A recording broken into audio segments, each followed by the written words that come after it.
আসসালামু আলাইকুম রহমতুল্লাহি ওয়া বারাকাতুহু।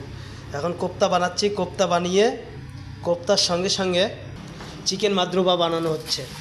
চিকেন মাদরুবাটা বানিয়ে এর ভিতরে ওটস ঢালবো। এটা চিকেন মাদরুবা। চিকেন মাদরুবা তৈরি হচ্ছে এখন। এটা আমার কিচেন, রান্নাঘর, আমার রান্নাঘর।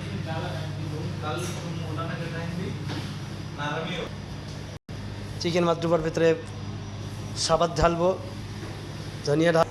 কিছুক্ষণ আগে সিঙ্গাড়া বানিয়ে কমপ্লিট করলাম। সিঙ্গাড়া 3 ট্রে বানিয়েছি। এগুলো যাবে সৌদি আরব। সৌদি আরবে পাঠাবো। এগুলো সৌদি আরবে যাবে। আমি কাতারে আছি, কাতার থেকে সৌদিতে পাঠাবো সিঙ্গাড়াগুলো সব। কোপ্তাও পাঠাবো। কোপ্তা বানানো হচ্ছে এখন। আমার হেল্পার